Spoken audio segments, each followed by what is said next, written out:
Fernando Alonso has never been shy about voicing his forthright opinions, but it seems he's been particularly forthright since announcing he'll quit Formula 1 at the end of the season.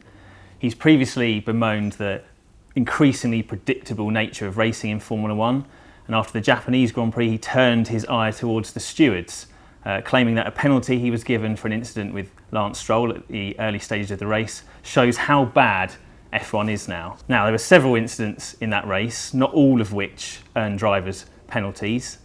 Joining me to discuss those incidents and Alonso's comments are Andrew van der Burgt and Stuart Codling. I guess we should start with the Alonso-Stroll incident, not immediately obvious because it happened at the back of the field where McLaren resides these days, but replays showed later that Alonso was edged off the circuit by Stroll as they approached the chicane, and Alonso was penalised for careering across the gravel and gaining a place as he rejoined the circuit. So was that fair enough? Has Alonso got a point, or was he just aggrieved because he was penalised on this occasion? I think he's talking out of his backside, actually, and not for the first time. Well, I couldn't agree more. I mean, what does he expect? You know, he's taken a Joker lap, and you get places that way. He kept his foot in as he went through the gravel and whatnot. But you've got to give the place up. Who does he think he is? Peter Solberg at Linden Hill. I think Alonso's argument is that because he was forced off by another driver, it's then up to him to just regain the circuit as and safely take whatever as possible. Position he feels he ought to be in. I guess this is the bone of contention. I think, he does view, he's Formula 1 self-appointed shop steward now, isn't he? And kind of, if we go through the incident in detail, it was sort of initiated by Stroll, going a little bit wide. He kind of looked like he wanted to recreate Alan McNish's legendary shunt at 130R, but it being slightly less precarious these days, he got back on.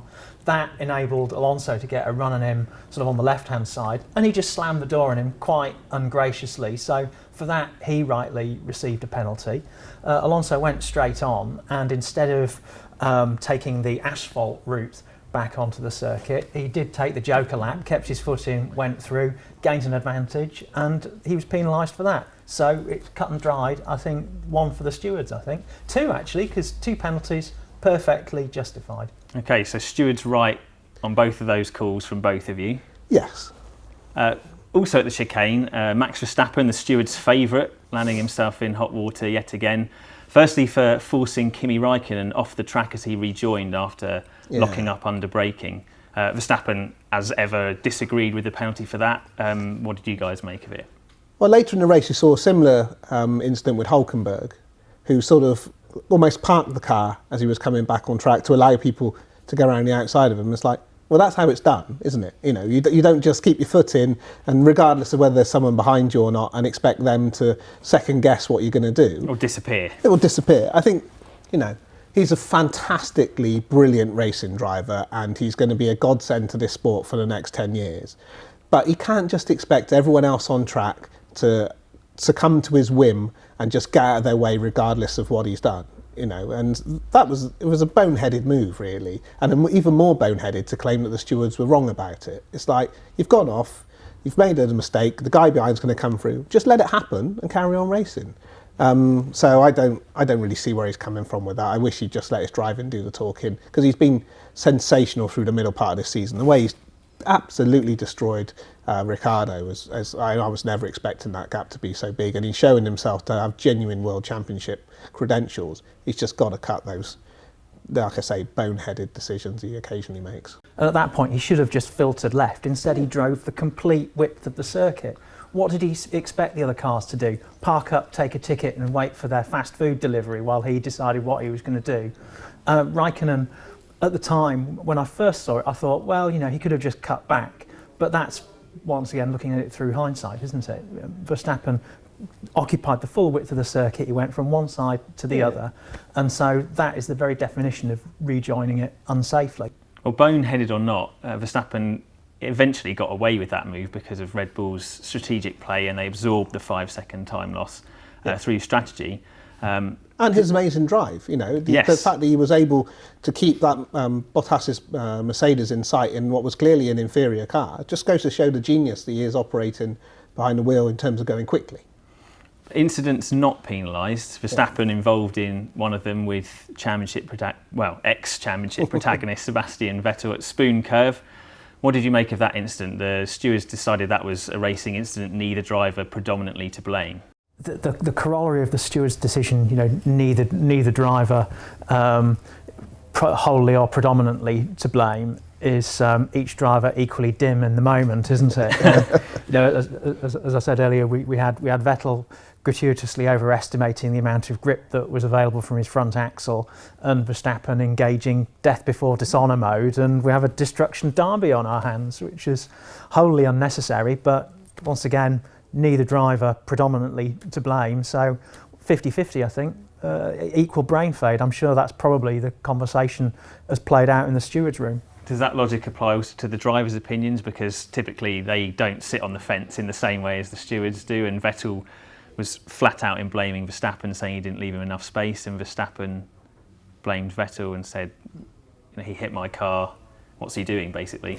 I'd have been more surprised if one of them had said, it was all my fault, terrible. 40 lashes, I'll administer them myself. Yeah. Charlie, what were you thinking? I deserve at least 5 seconds for that. Yeah, surely you must have put me I must have some licence penalty points. And Kevin Magnussen and Charles Leclerc, they came together approaching turn 1. Leclerc appeared to rear-end Magnussen, but only after Magnussen changed line quite late as they approached that corner. But the stewards looked at that one quite carefully. Charlie Whiting said, you had to look at that very, very closely to judge, as he felt the stewards did, that Magnussen wasn't reacting to Leclerc's attack approaching that corner, so decided again, neither driver predominantly to blame. But Leclerc was furious. He said that Magnussen's stupid, dangerous, he wants action taken.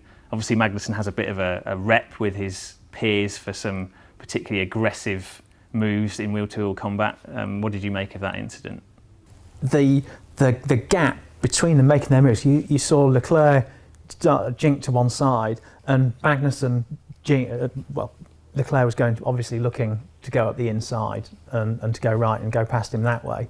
And it seemed that almost a fraction of a second later, Magnussen decided he was going to go there to block or defend against any potential move. It was so quick that it almost was faster than any human reaction speed possible. You can't imagine that he actually looked in his mirrors and thought like that. So I kind of think that's where the stewards were going from. To my mind, I only came to that view when looking at it frame by frame on my Sky Plus box, because in the moment I thought it was cut and dried Magnussen's fault. Do you think Magnussen's prior reputation leads you to that? That's exactly what I was going to say. I don't want to just jump to a conclusion judging by what Magnussen's done all season, but it seemed to me only a matter of time before he got involved in an incident like this. And I can understand why Leclerc's furious, because that could have been an enormous crash. If it had only been like a few more inches the other way, he could have ridden over the back of the car, and who knows what happens from there. And he's had enough of his enormous shunts for one season, hasn't he? Yeah, absolutely. But I haven't quite looked at it as closely as you have, so I'll give the benefit of the doubt there that, if you've got all the various angles that are available to the FIA, and we don't see all of those, if they've come to that conclusion, then there must be a nuanced position there. But like I say, it's very easy when you've seen what Magnussen's done for the rest of the season. Go, yeah, go on, penalise him, come on. But let's give the benefit of that in this case. And Alonso's overall point with his diatribe against the stewards was the lack of consistency, which comes up consistently when discussing these kind of incidents. Do you think, if you take all of those incidents as a whole, that the stewards were consistent in the way they applied the rules, or does Alonso have a point? When you hear him saying things like that, it reminds me of the Eric Cantona quote about the trawler and the birds coming, because they know that that's where the fish is going to be. He knows that whatever he says will be repeated and picked over and discussed in these YouTube videos. And discussed in these YouTube videos. He knows it, and I think he derives some satisfaction from that as he's driving a car that would otherwise not merit much attention at all.